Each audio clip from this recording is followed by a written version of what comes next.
right, back of the pack ultra guy here. This week's guest is Beto. Beto, will you pronounce your last name for me so I don't make a complete fool of myself? Yeah, it's Corella, Corella, Corella. Yeah. Perfect. Well, thank you for that because I would have done an incredibly horrible job. But I met Beto just on Instagram, and we've been following each other for some time, and uh, sometimes he'll laugh at my memes. So Yeah, yeah. No, your memes are epic, man. I love them. So we've had just a few light exchanges, but I've just loved seeing his stuff, and I've been inspired myself by the his posts and things. So Thank you. without further ado, Beto, I'll turn the time over to you and just introduce yourself and tell us where you grew up and how you found your way into the ultra running world or running Yeah, itself. yeah, of course. Thank you. Thank you for having me, first of all. You bet. So I got my name is Beto. I'm in Tucson, Arizona. I started running due to my big toe, and it's a funny story. So Wow. Okay. back in during COVID, I was a content moderator for TikTok. So I was just stay at home and just eat food and moderate and play video games. That was just all I was doing. Wow. Yeah, I ended up, I didn't realize how big I was. I was about 320 pounds. So I decided to change. And Dang. yeah, I was, it kind of hit me when I went to Walmart and I couldn't fit in a extra large shirt. I had to go to a double XL. I was just like, wow, okay, we got to do some changes. And I started hiking. I hiked all over Mount Lemon, Saguaro West and East, Madera Canyon. And I went to Harbor Freight, or Harbor Freight, I think, or Tractor Supply. I think it was Tractor Supply. And I bought some shoes, some boots, some hiking boots, size 11. And I started working my way up the mountain, and a few months later, I was able to make it to the second summit. So you have Josephine Saddle, and then you have Old Baldy Saddle. And then from there, it's about a mile up to the summit of Mount Wrightson, which is 9,000 some feet. Wow. And so I was completely new to hiking. I didn't know about calories, and I just took snacks and water, and that was me. So on the way down, I had a size 11 boot, hiking boot. And so the whole way down, my toe was just hitting the boot. By the time I got home, the nails just falling apart. It just Yeah. came off. So, I got that taken care of and everything. I ended up going to the REI here in town, and they measured my feet. They were like, bro, you're a size 11 and a half. Like, what are you doing with size 11? Oh. And then, so after that, they were just like, all right, you're a size 11 and a half. We recommend a 12. Check out these shoes. And so I was looking at the different boots, but at the same time, while I was letting my foot heal up, I um I was following Darwin on the trails, and I think Wonderlast, the hiking community people, and I saw them using trail running shoes, like the Mm. Ultra Lone Peaks, and I was just like, Yep.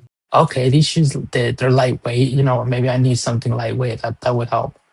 And sure enough, I was doing the hiking. I started doing a challenge to the I hike for health pins here in southern Arizona, where you hike all over southern Arizona, like Chiricahuas, Fort Bowie, Oregon Pipe Cactus, Coronado, where the AZT starts and all of that. Um, and then one day I was just like, what's this thing about trail running? So I logged into my Instagram. And sure enough, man, D Glaze comes up, and I was just like, "What is this guy doing?" He's just running like crazy. He's talking about 100-mile weeks, and I was just like, "Bro, what are you doing? Like, you're crazy." And then I saw that he was doing the Cocodona, and that's how I got introduced to it. And so I was just like, "All right, that seems cool." Like, I started following accounts, looking into it, watching videos on YouTube, and I was just like, "Wow, man, that place is like." It I fell in love with Cocodona. I don't know how to explain it, but it, like, to me, it just feels like you're experiencing different parts of Arizona, like all in that, the 5 days. And it was just like, wow, man, I want to do that. And so I started watching the races, and I was just, that is freaking awesome. Like, I need to get into that. And life happened, so I still continued hiking and trail running. And then the funny thing though is when I got those ultra lone peaks, I was running down the mountain, down Mount Wrightson with a Gregory backpack, not a vest. I didn't, I didn't have a vest until like 2 years ago. And so there I was trying to keep my balance, running down the hills, not learning much, like not knowing much. I'm sorry.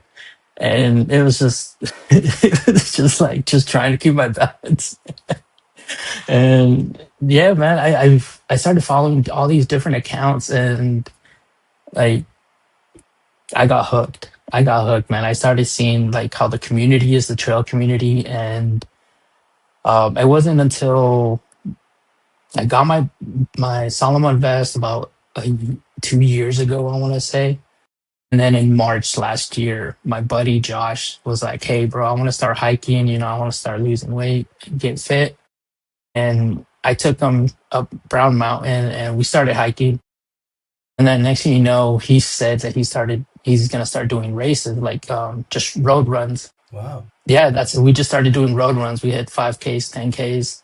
In October, we did our first half marathon, and Nice. everything that could have gone wrong went wrong. 2 weeks after, I had to like solve all of that, and then 2 weeks after, I did my first full marathon. So, and ever since then, I've Right just been like, on. all right, just keep training, and yeah, man, I've just been enjoying the trail community, seeing everybody do all these wonderful races, and it's just, I don't know, it's really awesome just seeing that. One of the best things that I've seen, just seeing people Yeah, accomplish all these wild things. it really is. It's such a weird thing to think that you could spectate and enjoy like an Mhm. ultra race, right? Like Yeah, obviously if you like football or basketball, rugby, so whatever, all those different games is like kind of built to spectate. It's in an arena, and then you can yeah, watch the people play, but you can really watch these races unfold, and it's really kind of cool. And I've never really thought about, before I got into endurance sport, I was just like, how, I could never imagine like watching a mountain race. Like, how would you even do that? But you really can, if you're following the right accounts, if you're, especially the way they do the live streams and things these days. It's really cool. It's bringing the sport to so many people, and I'm really hmm excited about that. I think it's really cool how it's really opening up this amazing sport to just anyone who has access to YouTube or the social medias. Um, yeah, but I wanted to tell you, don't feel alone about the shoe size thing, because I thought I was a size 9 for years. I think the yeah. last time I had my foot measured before this most recent time was probably 20 years ago, hmm or more, or less, maybe 18, 17 years ago. And I was having a similar issue. My shoes just started to feel different. And I was like, what is going on? So I started to try different pairs. Size 9, still, I was convinced I was a size 9. And like an idiot, I just didn't go down to my buddy owns a running store. I should have just been like, hey, Logan, will you measure my foot? So I was down there and I was telling him, I was like, dude, I tried because I've worn ultras for forever. I was like, ultras and speedlands. I've tried these other shoes, and my feet it just, it keeps rubbing in the same spot. And he goes, well, let's measure your foot. We measured. He goes, you're a size 9.5, dude. He says, you've been wearing the wrong shoe size for however long. I don't know. And maybe, I guess your feet can change. I never even considered that, but they sure Yeah. can. So yeah, I would have never thought, but yeah, for sure. You think you're one size but then you start doing an activity in that particular size, and you realize maybe I need to go up. hmm But I'd like to hear more about the hiking community, because my dad is a thru hiker, and anyone I've met in the hiking world, it's almost like the similar community to the ultra community. Like, I've only ever met awesome people in the hiking world. Yeah. Is that the same as you? Yeah. I mean, the hiking community, I want to say it's just like the trail running in ways that like they support each other, especially while going through a through hike. like the PCT, the ACT, the Continental, the Appalachians, I can't say Appalachians, the the mountains up there. They all take care of each other. You have trail angels, people just coming in with like food, snacks, water, to help you out. And it's and that's kind of like with the trail running, you have your crews, you have like all these awesome volunteers that that are there just for the love of the game, just like doing a through hike and then trail running. You have these long races here in Tucson. I'm actually volunteering this weekend for Monster 300. So I'm gonna be at the Rito Yeah. A station. It's my first time volunteering. I'm nervous. I don't want to mess it up, but No, I'm no. like, You hey, listen. You want to talk about trail angels? Those volunteers, you included.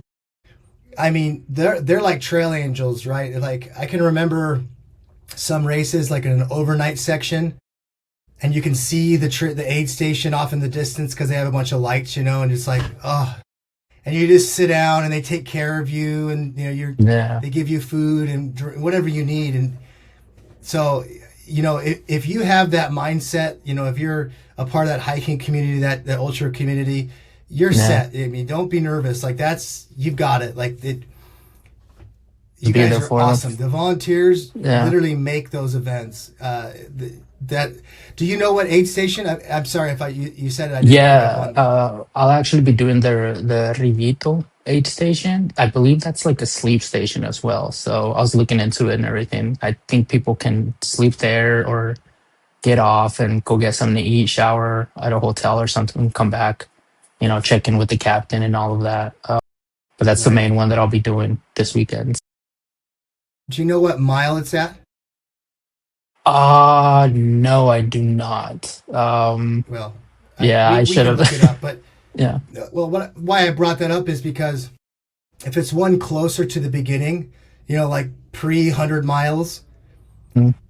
the people are going to be a lot different than the ones towards the end. Yeah, Uh, yeah, not, they're. I mean, I've never had a bad experience at an ultra event with people on the trail and things like that. But um, the aid stations further along in the race, the people are going to take a little bit longer and relax a little yeah, bit more. The ones at the closer to the front, they're probably going to be like in and out really quick. Want to get going. yeah.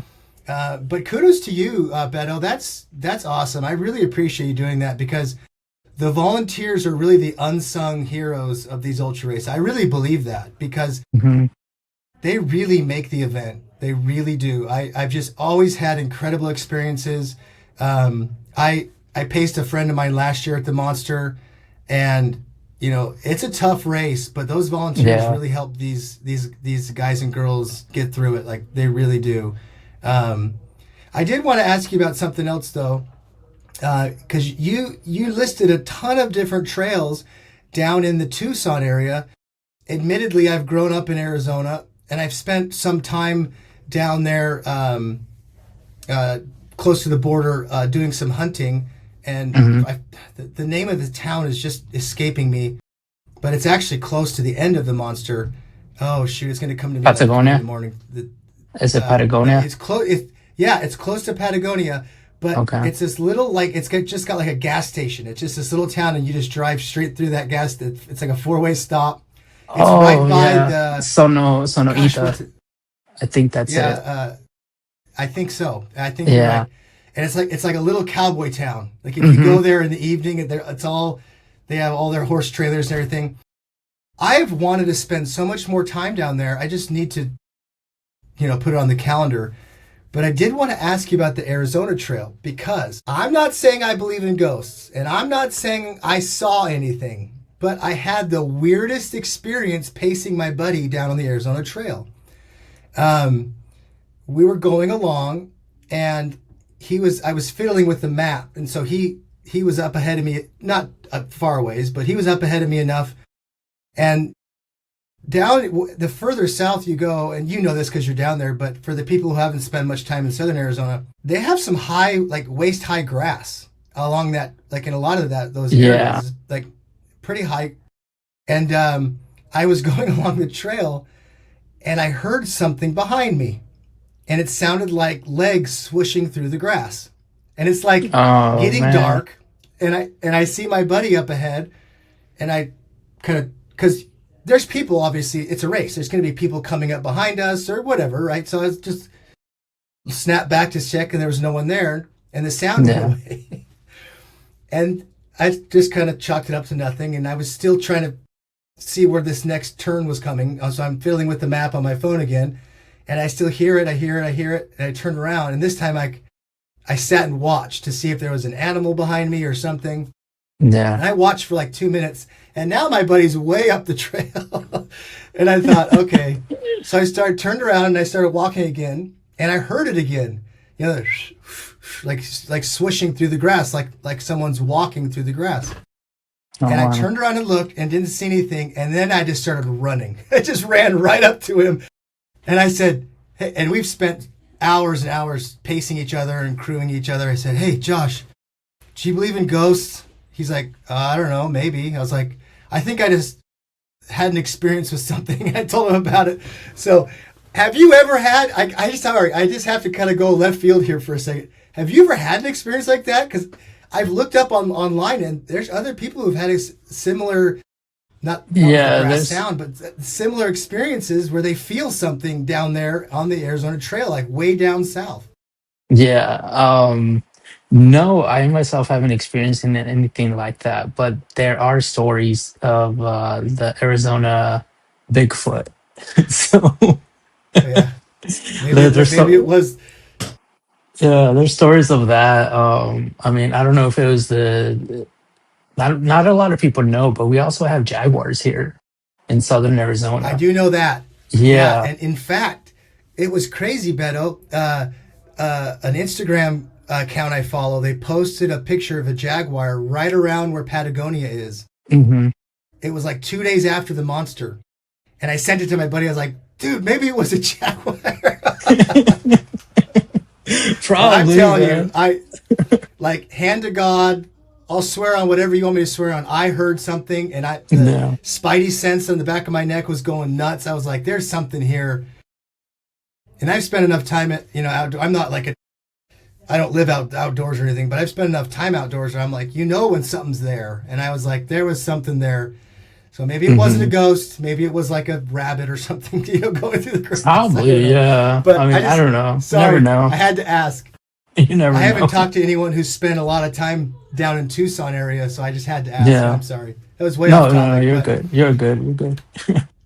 getting like steering me way back to our actual conversation. So I think it's so incredible that people have this awakening. I always think about it as like an awakening where you just wake up one day, or maybe it's not, one day, maybe it's like it happens over a week or a month, but they have this awakening where you go, okay, I'm going to do something different because right now what I'm doing isn't working. Hmm. But it's so amazing to me how people do it in different ways because I've talked to people that were like, yeah, I just started going to the gym, or oh yeah, I just started walking. One guy I met said that he made a commitment to himself every day to get outside, and that was his only commitment. And then he realized, when I get outside, I just want to walk around. I didn't want to just stand still outside, so that was Hmm. kind of his way to commit to walking around. Other people like, right, I found CrossFit or whatever. Did you have any background in hiking at all when you had this kind of this awakening where you thought, I'm gonna do something different, or was it just like I've always wanted to hike? I'd love to hear about that. Ever since I was little, I was into like the outdoors, just seeing all the animals. Like I would watch TV and learn about all these animals. And it wasn't until COVID that I had to make that change for myself because I became desensitized, being a moderator for a social platform, just seeing all these things. I gained so much weight. I was depressed and I didn't have nothing going. So I was just like, all right, let's start working out, let's start going out in nature. And, just being out in nature, it just felt very therapeutic, very soothing. Like being out there, just you're by yourself with your backpack on. I don't know. I enjoyed it. And it's, unplugging from the world, just being out there. You're just like, I love this. It just started becoming a thing, you know, and I started following like all these hiking people on social media, and I was just like, wow, these guys are doing awesome things. Like they're hiking up to Machu Picchu, you know, they're Hmm. doing the AT, the PCT, and I started learning about all of that. And sure enough, getting a pair of Ultra Lone Peaks, I ended up finding out about, you know, Andy Glaze and the trail running community, and I was just like, this is awesome, dude. Like, my friends don't think it's awesome. They're like, you're crazy, bro. And I was just like, dude, I like it. You know, you got to push yourself, you know. And Yeah, for sure. I just so it always amazes me when that what people find when they have that experience, and I'm not saying one's better than the other because obviously mhm, if someone wakes up one day and wants to change and they find swimming, like that's awesome, that's great. yeah, But I would totally agree with you about the outside piece because you can go in to simulate hiking. You could go in the gym and do a stair stepper, but it's like you said, it's so therapeutic being outside, away from everything. You're unplugged. I'm putting myself in your shoes, right? You're being on TikTok all day, moderating. I could see absolutely you're outside, and all of a sudden you're plugged into like nature and this thing that's greater than us, and you just feel, yeah, you feel like that life is so much better. I completely agree with you with the therapeutic side. At least for me, I feel that way too. When I hmm, go out and even when I run in my neighborhood, it's like, I got it done. But then you go out on the trails and you're like, all right, you just have this better feeling, this kind of this yeah, like you said, that's a great way to put it, a therapeutic feeling where it's like medicine.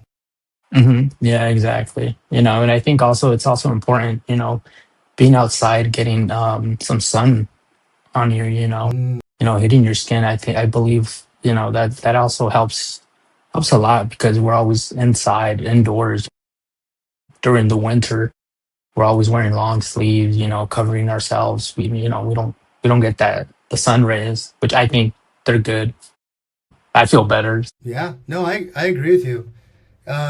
So you find Cocodona, which is another place I wanted to touch on a little bit because I've met other people who were in a similar boat. I know before we started recording, you mentioned Dakota. He had a similar Yeah, experience where he worked at the hospital by where Cocodona finishes, and he just was wandering around after, one day and was like, "What is this?" And just felt yeah, this drawing feeling to like, I want to do this race. So there's definitely something really special about these longer events, Cocodona or any one of these other events. But Cocodona, they definitely live stream it a lot more, and it's a lot more predominant.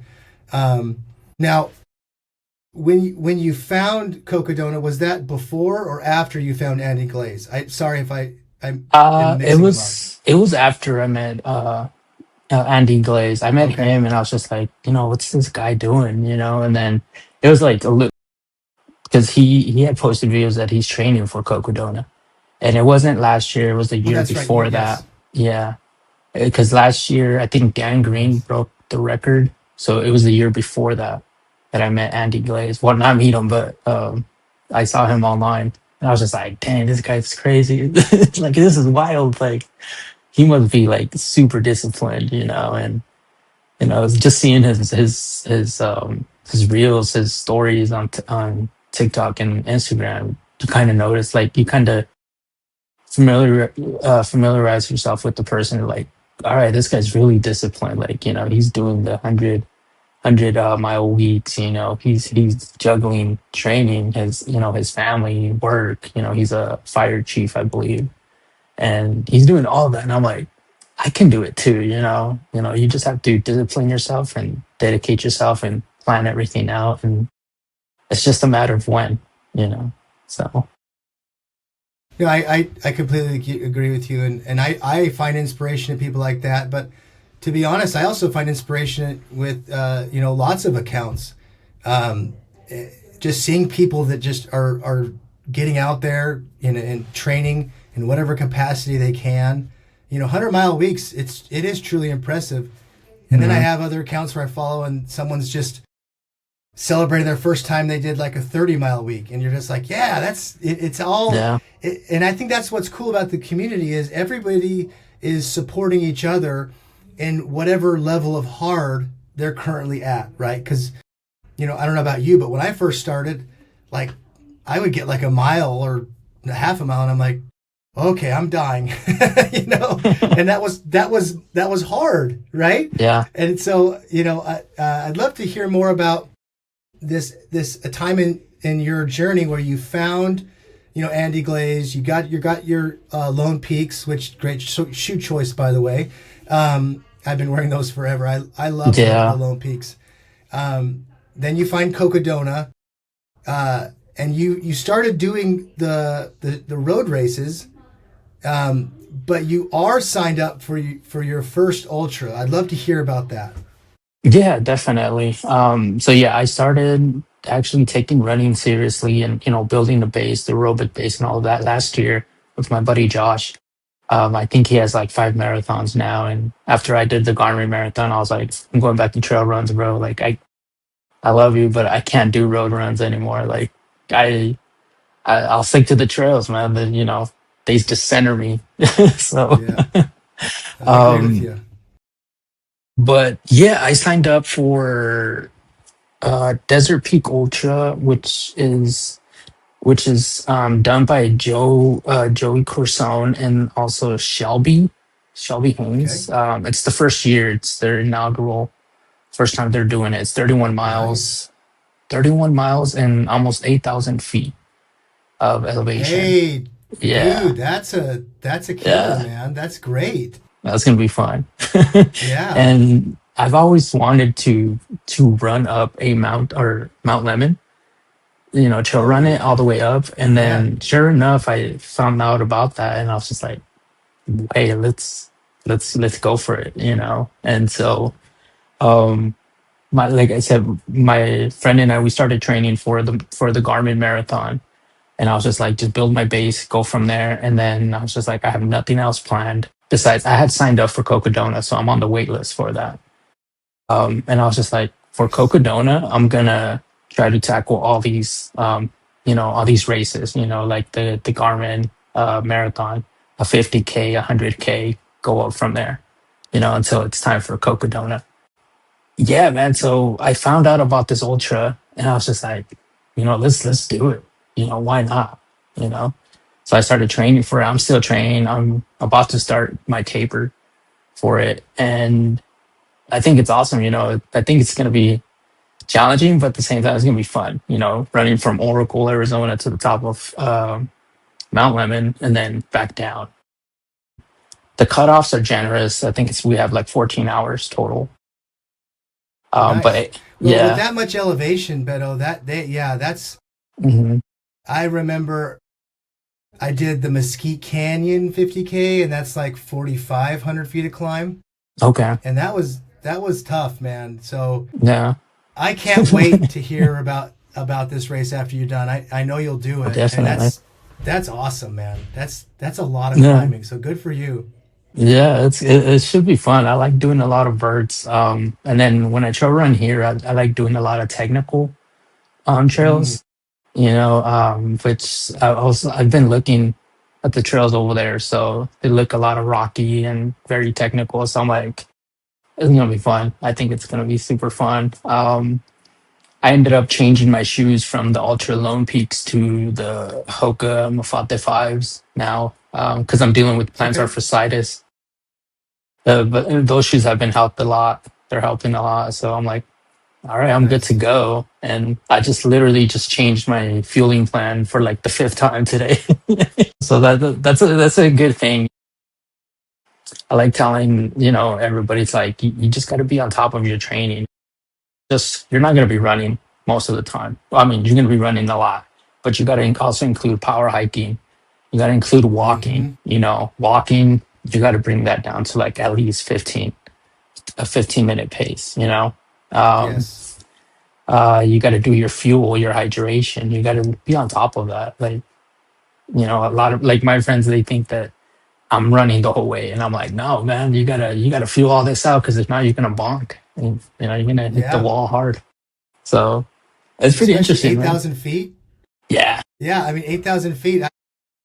Maybe like the front of the pack is running the whole time, but that's a Yeah. lot of climbing to Yeah, it is. have in a 50K.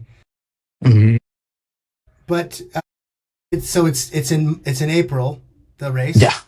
Yeah, April 12th, So it's and then the after 11th. Monster then. Yeah, the 11th is the 100K. So I was thinking of Right. signing. Okay. Yeah, I was gonna sign up for that one, but then I got plantar fasciitis, and I was just like, I don't know how to deal with this thing. Like it's just been bugging me. So I switched to the Yeah. 50K. I was like, let's do that part. We'll find some other race after that with the 100K. So Yeah. I had. Well, I was never diagnosed with plantar fasciitis. I'll just mhm. say that. And I'm not a doctor. Yeah, I'll also just say that. This is completely bro science. I'll also just say that. yeah, But I had a lot of pain, and it felt it. The symptoms sounded a lot like plantar fasciitis for a while, hmm and I noticed. And again, I'm not saying this is with you, but just this is what worked for me. But it ended up being because I do wear zero drop shoes too, and it sounds like that's the predominantly what you have been wearing. But I would really have to stretch out my calves, especially the lower part of my calves, like right around my Achilles area. yeah, And yeah, that really, really helped, at least for me. Again, I'm not diagnosing you over the phone at yeah. all, No, or no, anyone I get it. listening, but that really helped me. I found this little tool called a Castle Flex. It's this little contraption you put your foot in, and then you're able to lay on your back and really pull on your Oh wow. calf. I found one. I didn't want to spend the $200 or whatever it was, so I Yeah, found one on Amazon that looked the same.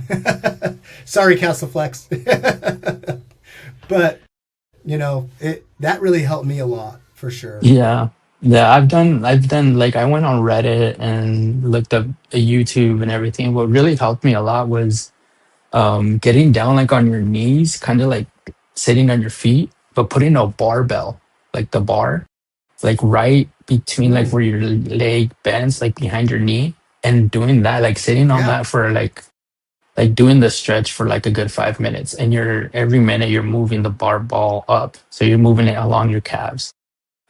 Also, I switched interesting. my sleeping to like I'm a stomach sleeper now, so I hook my foot like at the edge of the bed, so it's just literally just hooked up like that. Oh, It works for me, man. The icing didn't work, the night's plant hey, didn't work, so I'm like, hey, it works. It's working. So yeah. I always love it when you see someone share a piece of some like this works for yeah, me, and then you see in the comments and they're like, "That's not going to help," blah, blah, and you're like, "Look, if it's helping you, I'm yeah, not going to tell you not to do it. Like, if yeah, sleeping on your exactly. stomach works, I keep doing that, right? Like the barbell stretch thing, do that, right? Yeah, Like that's you know, I always think the comments are funny because you're like, "Come on, guys, like it's working yeah. for you. Just roll with it." I'm like, hey, it works for Okay, me, so man. you're gonna exactly right. Now, if you were like, yeah, I do all these drugs and then I jump in a cold Oh pool, man. and I'm like, maybe rethink Yeah. that one. Maybe Hmm. it's just a cold pool or something, some wild theory. But Yeah. so you don't seem like the type of guy that's going to be like, all right, I did my 50K, I'm done. What No. what do you see? I know you're on the Cocodona wait list, but in between those two big things, what do you have your eyes set on? What are you looking at between those two big events? Uh, well, between those two events, I'm pretty wide open. Maybe after Cocodona, I have my eyes on saddles, the 50. Also Mm, Javelina 100. I yeah. want to get into Javelina. I've so last year when I did my first half marathon was during the weekend of Javelina. So on the drive to Phoenix, I was in the back passenger and I was on my phone just watching the live streams of Javelina, and I'm like, I'm right there. I can just go. But I barked so hard. Like I did everything wrong during that half marathon that I was just like, I just want to go home. Like I'm done. Like no. Yeah. But I want to do, yeah, I want to do Javelina. I got my eyes on saddles. Also, I think Crown King is this weekend, which I just found out about it, and I was just like, that seems nice, you know. And I was looking at the stats, and it's just like Desert Peak Ultra. I was just like, Oh. oh, that seems interesting. And I was like, I'm gonna have to sign up for that one next year. I know next year I want to do the Canyon, the Shelly. I think that's what it Ah, is. Canyon de Yeah, Chelly. yeah. Yeah, that one. Listen, I'm going to start to sound like a cult member for a second, but bear with me. Canyon de Chelly is one of the most amazing events I've ever done in my life. I've done Yeah. a ton of different ones. I'm not saying I've done all the ultras, but I've done a ton of different Yeah. races. And that one is so amazing. If you talk to anyone who's done that race, you'll be like, oh, is this a cult? Because everyone wants to go back. It's amazing. It hands down, it's one of my most memorable events I've ever Hmm. done. Sean Martin, the race director, is an amazing guy. His family's amazing. They put on the race. Yeah. The work he does up in Chinle. I mean, he's so involved in his community. He's just an amazing human. It's a great.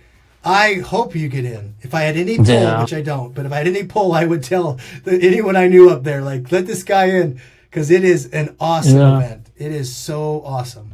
It really is, and like you mentioned earlier, you've done a few, a lot of ultras. There are a lot of them popping up. Honestly, I've been seeing it like since the couple of years that I've been watching the sport. It's I'm just amazed by how many ultras are just popping out of nowhere. And then you have all these backyard ultras too, and and then I just found out about FKTs too, and I was like, I think they're called Yeah, FKTs, right? So I was like, yeah, wow, dude, like I think I found my sport. There's a little bit of everything for that's so awesome. everybody. There really is. I mean, you could be some incredibly fast, D1 cross country athlete coming out of college, and you have a space in this community. You could be someone who just, found it out of nowhere. And there's a ton of things you could do. There's a race for everybody. That's what I love about the ultra scene is there's really something for everyone at every different skill level. Whatever you Yeah. want out of a race, there's something for you. I had it confirmed by two separate guests that there is a race in Texas where there are alligators or crocodiles, I don't know the Wow. difference, on the course, and you have to go Wow. around them. Oh So if heck you love no. alligators, there's a race for that too. There's whatever you No want to way. do. There's No that's way, what I man. said, and it's funny because they'll be like, "Oh, well, Arizona's got so many animals." Like, there's a dinosaur on your course that I have to walk around. Like I don't know about that one, but anyway, well, I'll I'm stick to my cheering for you. rattlesnakes. Yeah, at least they let you know. If you're a little too close to them. Yeah. But I'm rooting for you in every way possible. And if you do get into Javelina, that's like 20 I minutes from appreciate my it. house. So Oh I'd wow. love to come out and crew with you, do whatever. Definitely. Yeah, anything you do up this way, let me know. I definitely make the trip out to crew with you or whatever you need, a pacer or something like that. Oh heck yeah. I'm good at eating lots of ramen and maintaining a 15 to 16-minute pace. So Hey, that works for me, man. I'm not the fastest, I'm not the fastest runner. I usually hang around the 12, 13s. So, yeah, um, well, we have a lot in common then. yeah, yeah, no, definitely. And it's crazy too, because like you see all these fast runners, you're like, you did what? Like in 8 minutes? Like Oh, how? it's Like, wow, that's wild, it's bro. Like, crazy.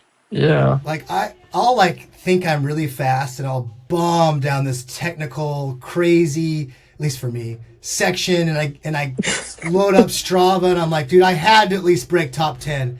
And I'm Yeah. not even in the consideration. Like I see these guys Oh and gals man. times and I'm like, how in the world did you go down that hill that fast? I don't understand it. But kudos to them because that's amazing. Like It hats is, off to yeah. them. That's another thing about Well, this has the been a lot of fun. yeah, that's fun about the another great thing about the ultra community is they don't really it's different from from road running and ultras. Road running is there, they want to be fast, fast. What was Yeah. your pace? What was that? And ultras, they're Yeah. like, you did what? You did this? You did the Pirates Cove? You're like, what? Yeah, dude, that's awesome. So I don't know. That's what I like about them too. And then plus you get food too while you're doing it. Like, come Oh, on. exactly. My brother and I went to Philadelphia and did the Rocky half marathon together. Yeah. And I was like, got to the first aid station. I was like, "There's water. Where's my chili? Where's the Yeah. ramen? Where's the grilled cheese? I want, I'm gonna sit down for a minute and stretch." But no, I hear you. The road scene is, and I get it. They're all wanting to qualify for Boston or get into different Yeah. races, and so it's all about the pace and the timing, and I totally get it. It's just I feel a little bit more at home, in this environment where if you say, "Oh, I did," saddles, they're gonna go, "Oh man, that's awesome." They don't say, "Well, how fast did you do it? What was your time? What were Yeah. your splits?" They don't. Nobody. It's the fact that you went out and did it and it was hard. Yeah, That's the real exactly. big the big thing for me. Well, Beto, you've been so generous and gracious with your time, and I really appreciate you jumping on. Um, Thank you. Before we do wrap up, two things. One, I like to give a gift to all my Wow. people who come on the podcast. So I'm once Okay. when we get Thank you. offline, if you just want to send me your a good shipping address, I'll send you a gift from Death March Running Company, just to say Okay. thank you for jumping on, and I love their stuff. I But appreciate but it. number two is, yeah, you bet for sure. No, I really appreciate you jumping on. You've got a busy schedule like everybody else, and so I really appreciate people's time, and it's just a little way to say thank you. But I also like to let my guests close us with the last word, and that could be a mantra or give someone a shout out, or maybe we started to talk about something and got away from the topic and you wanted to bring it back up. But Yeah. I'll let you close us out. So you give us the final word, Beto. Yeah. You guys can follow me on my socials, TikTok, Instagram under Beto Runs, BETO. I also want to uh give a couple shout outs to my buddies here in town. RJ, he's doing the Mongolian Rim. He's doing that, Oh, and yeah, he's training for that, and he's trying to qualify for Bad Waters. I'm like, dude, you can do it, man. When I told him that I signed up for Cocodona, he was like, if you need a pacer, bro. I was like, heck yeah, man. Also to my buddy Ray, he goes by Bay Bend. He's doing Saddles 100 again this year, and then I don't know if you know Johnny Ramos. He actually beat the record for Saddles 100. wow. Yeah, he did it in 17 hours. Yeah, Oh 17 my hours. Yeah. gosh. Yeah. So I was just like, Holy bro, crap. That's so fast. yeah. It was like 17 hours and like 50 something minutes. And I was just like, what? Like, that's crazy, That's bro. insane. And then Good for him. Wow. my homegirl Ruth, she's doing the Desert Peaks Ultra with me. It's her first time doing it, with me as well. So it's our first time. So we're just like, let's go. I Oh, have one Ruth. munch. I love it. Yeah. I have one mantra. Well, it's not really a mantra. It's a saying that I saw in a movie. It's called Tomorrowland, 2015. It's basically it says we each have two wolves in ourselves. You have one wolf that's darkness and despair, and then you have another one that's light and hope. Which one are you going to feed? And that just really speaks to me because it's like whether you think you can or you think you can't, you're right. So just choose. If you think you can do, Cocodona, go for it. But if you think you can't do it, then you can't. It's a mental thing. So I don't know. It's my thing right now. So I like it. I love it. I Yeah. love it. That's awesome. Um, I can't remember what song. There's a Cody Jinks song that talks about feeding the wolf. and it's something similar to that. Oh, I'll find it and I'll send it to you on Instagram. yeah, definitely. Maybe you'll like it. It'll resonate with you. Yeah. Again, Beto, thank you so much. You've been awesome, and your story is so inspiring. You know, I'm rooting for you. I know anyone who's listening to this is rooting for you. So if you're ever feeding that dark wolf, just know there's, you know, a bunch of people out there that know you can do it too. And I can't wait to hear about your race. I'd love to have you back on at some point and hear more about it. But in the meantime, thank you again for jumping on. Yeah, of course. Thank you, man. Thank you for having a spot for us. So. Absolutely. Well, us back of the Packers got to stick together. Yeah, definitely. Thanks, Beto. Take care. Thank you. Bye.